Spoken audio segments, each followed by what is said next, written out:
Horatio signs with Auburn.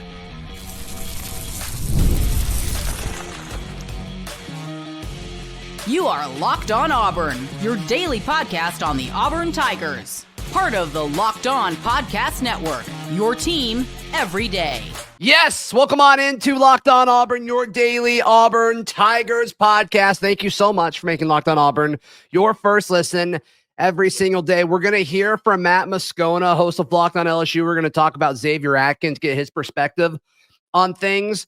But Horatio Fields, the very large and in charge former Wake Forest wide receiver, is now an Auburn wide receiver.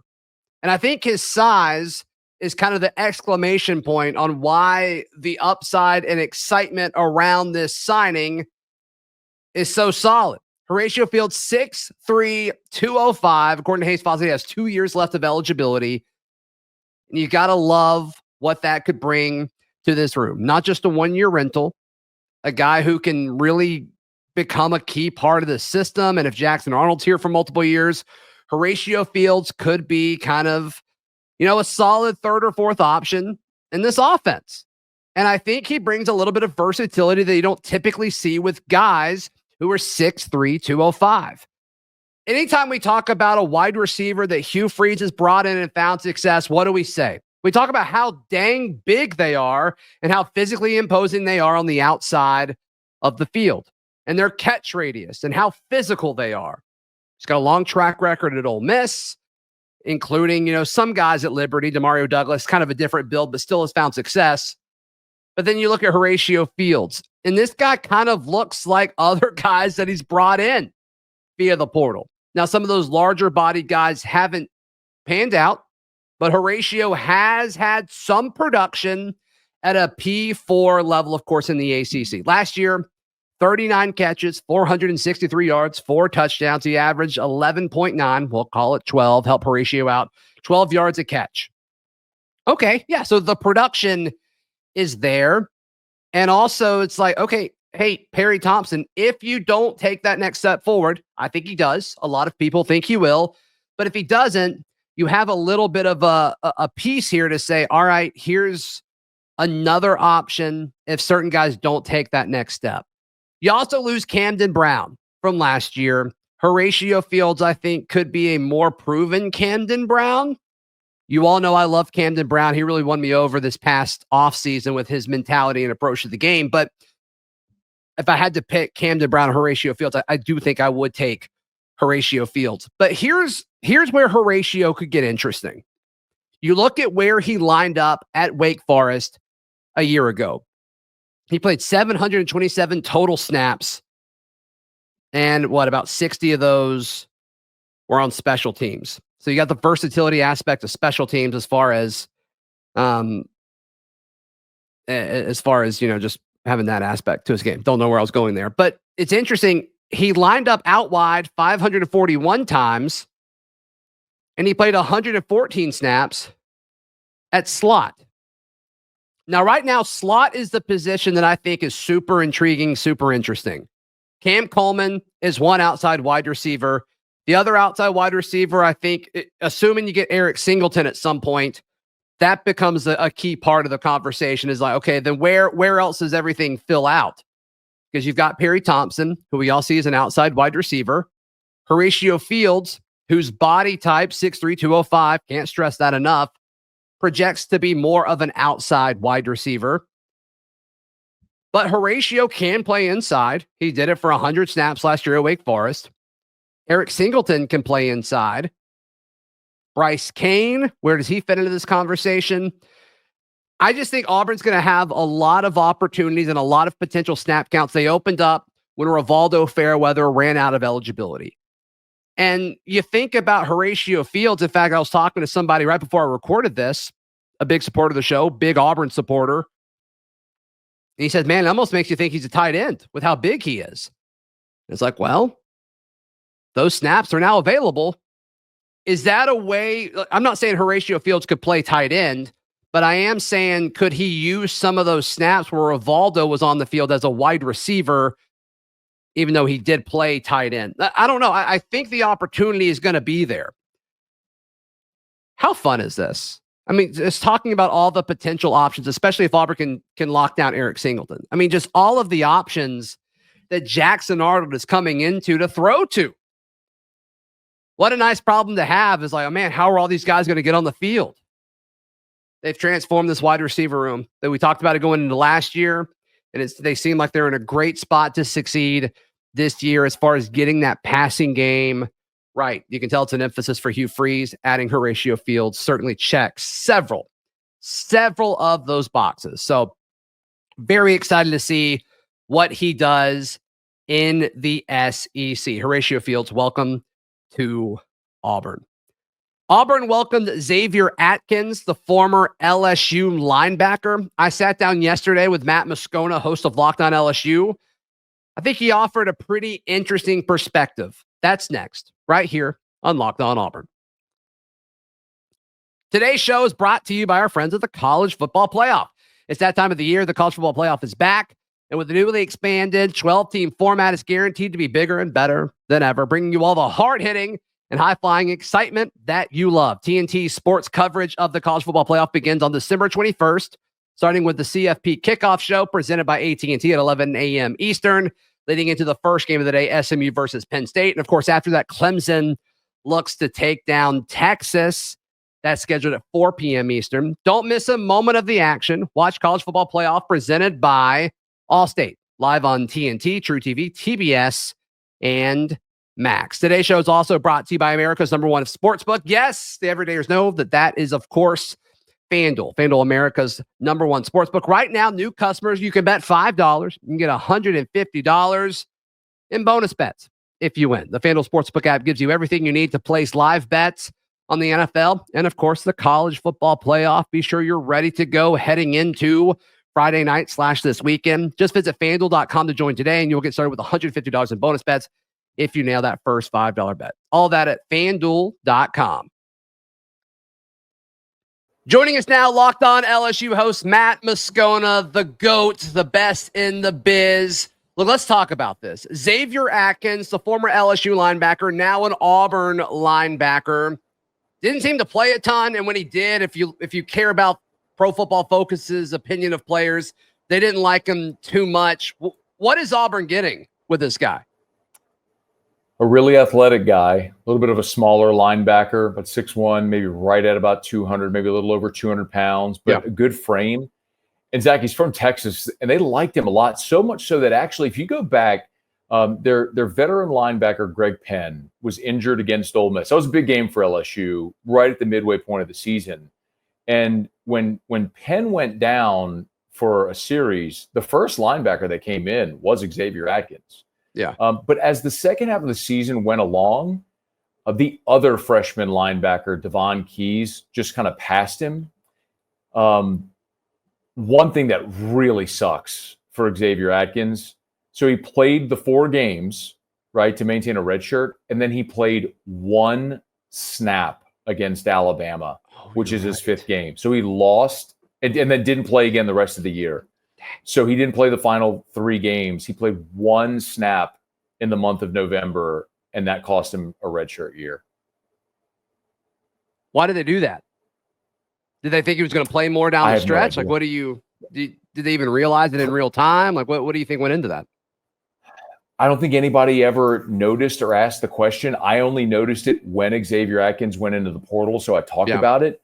But it's probably a thing where I don't know that you necessarily care to know this deep dive, but so Whit Weeks, who's a really good young linebacker for LSU, his brother West Weeks is also on the team. West battled injuries this year. Yeah. And in the second half of the season, they kind of made the decision that West was going to redshirt and come and not play in a 5th game and come back for another season, which was not the plan at the beginning of the year. It only presented itself when he had these injuries. And so when it was apparent they were not going to play West Weeks again, they had to make a decision of who was going to be the 3rd linebacker. Remember, Harold Perkins got injured early in the season as well. Right. And Devon Keys ultimately ended up being the young guy that passed Xavier Atkins. So Keys played a lot in the final month where we didn't see Atkins play. So I don't know that was the intent when they played him against Alabama. I think it was just a circumstance where they made the decision to redshirt Weeks, and Keys, that the younger linebacker, ended up beating out Atkins. It was you just look at it. It's again, I don't think it's anything in the moment that if they thought that was a possibility that they would have played him one snap, but that ultimately, in hindsight, is what cost him a year of eligibility. Well, it looks like he only played 2 snaps the game before that. So I don't know who y'all played the bye week before the Bama game, but it looks like he only played 2 snaps in that one. So that's wild. That was that was Texas A&M. Okay, there you go. So you think the reason he entered the portal was, hey, this guy that's also a young linebacker seems to be ahead of me. I better go look for playing time elsewhere. Is that kind of the assumption?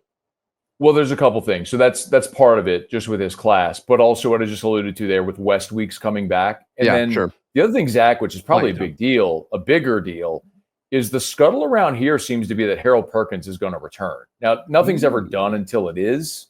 But I think we all made the assumption Harold was going to be, he was preseason SEC Defensive Player of the Year. We were back in media days. Everybody voted him, Defensive Player of the Year. But he got injured in the 4th game, and he's been out of sight, out of mind. But everyone I've talked to around the program seems to think Harold's going to come back for another season. So then you just think of it, all right, if you're Xavier Atkins, okay, well, Whit Weeks is probably a preseason all-conference linebacker next year. West is a senior coming back. If Harold Perkins returns, and then you've been passed by Devon Keys, at best you're 5th. You're the 5th linebacker. So probably an opportunity where you just realize you're a young guy. In this culture, you can jump in the portal and go see what's available to you. So probably just maybe a quicker path to the field. I don't know the Auburn depth chart at linebacker, but that's kind of what I'm running through in my head right now. Is Auburn has a bunch of super talented young guys, and the assumption is you're going to go get an older linebacker in the portal. And I don't think he's 5th, but I don't think he's 2nd or 3rd. So I am a little surprised to hear that's probably why he left. And I guess it's a slightly better situation, but maybe the fresh start element comes into play to this. There's a million different reasons why kids jump ship and, jump into the portal and go to different places. But I am a little surprised to hear that, because I don't think it's drastically different, because Auburn's freshman linebackers last year were excellent with DeMarcus Riddick, and then this coaching staff really likes DJ Barber. So I am curious to see where Xavier Atkins could fit into that.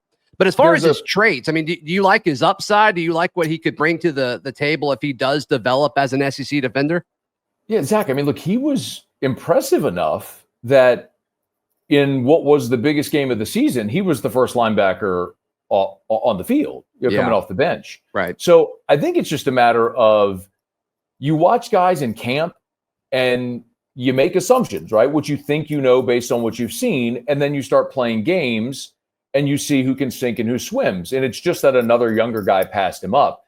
But the physical ability and the athleticism with Atkins is undeniable. And look, they were playing him in sort of a nickel Sam spot where they played Harold Perkins a year ago. Yeah. And so I remember that first defensive series where he was turning and running and covering. So he's a guy that probably needs to add a little more size if you want to be a true off-ball linebacker in the SEC. But is an athletic guy that can turn and run. So he adds a lot, a multitude of skill sets there. He's a really good young player. That's one of those that you look and you go, it's one of those that you hate to lose, because while, he's not going to make an immediate impact right now for you, in a different era of college football, Zach, that's a guy you look at and you go, man, look out by the second half of year 2 or year 3, you got a dude that's a legit starter in the SEC. I wouldn't surprise me at all if Xavier Atkins becomes a really good starting player during his time at Auburn. Yeah, I hope he does. This kind of I hope he does. Similar. I hope he stinks. Thanks. Well, we don't play each other this year, so we'll see. Do you hate that? I hate that. Yeah, Auburn and LSU should play every year. 100%. No. 100%. Kind of a little similar to Demario Tolan a few years ago, coming from LSU to Auburn. Super athletic, ton of upside. Unfortunately, it didn't pan out. And I think it had reasons kind of to do outside of the field. Super unfortunate situation for Tolan. But it does kind of sound similar where you talk about super athletic guy. Path to playing time wasn't super clear at LSU. Fresh start. It's just kind of funny. They both went from LSU to Auburn in kind of similar situations. Tolan would have played. They loved Demario Tolan here. He had a neck injury, if I remember. The other component too, Zach, we haven't talked about is just the NIL factor of it. I don't know what what Auburn might have been offering. And I'm not. I mean, it sounds like Auburn is shelling it out, man. It sounds like they are shelling it out to everybody right now. I mean, LSU's doing the same. There were some high profile misses around signing day with Bryce Underwood and Jakeem Stewart, and then Cade Phillips, who's a 5-star corner who flipped to Texas. But that freed up about $2 million in allocated funds in this portal window, and LSU is spending. So maybe, Zach, the other thing to consider with Atkins, maybe it's just one of those things where literally every player every year can be a free agent if they want to, and they can go see what the market will bear. And if they want to go get paid at 4 different places in 4 different years, they can. And maybe I don't know this, but maybe there's a component of that to where he just wanted to test the market and see what he could get. Yeah. I mean, I say this often, like there's a million different reasons why kids enter the portal and you never fully know. And there's several reasons that make a ton of sense. So you just never know. But Xavier Atkins, former LSU linebacker, signs with the Auburn Tigers. Matt Moscona, if folks want more LSU content and just more of they're watching or listening and like, man, this Moscona guy, he's the best in the biz. How can folks get more of you, my guy? I'm very glad that for those watching on YouTube, you can see how to spell my name right there. For those listening, it's Moscona. If you can get the vowels right, you can find me anywhere. Of course, locked on LSU. So I'm really sad LSU and Auburn don't play anymore. It's my favorite rivalry. But if you want your LSU, favorite rivalry? It is, yeah. So I'll give you the very abbreviated Cliffs Notes if you want it. So sure, LSU doesn't have a true rival. Right. And so it's a generational thing. So if you ask like my grandfather, he'd tell you Ole Miss from like Johnny Vaught in the 60s. Yeah. My dad would tell you Bear Bryant in Alabama in the 70s, whatever. So for me, my first like real ever recollections of LSU being good was the interception or was Bring Back the Magic in 95. I mean, I remember LSU 6 straight losing seasons in the late 80s, early 90s. And so then just pick it up with Bring Back the Magic, the Barn Burner, Cecil Collins in 97. I mean, go through the list. We all know them. I mean, the band fight in 2001 that was moved to December, the leverage game, John Vaughn's missed field goals in Tiger Stadium, the Phantom PI in 06, Flynn to Bird in 07. It's my favorite. It's LSU crazy. Auburn to me is my favorite series. It always just holds a special place for me. So yeah. every era of LSU fan, it's different for me. It's Auburn. Yeah, I got a feeling they'll play in 26, I guess. We'll see if the SEC has a plan long-term. I hope so. At that point. I hope so. Come on, Sankey. What are we doing? Thank you for your time, bud. Appreciate it. Great stuff from Moscona. Also, just excited about Horatio Fields. We'll be back tomorrow. Daryl Dapprich will join me. Be sure to make it. We'll see you then. This has been Locked On Auburn.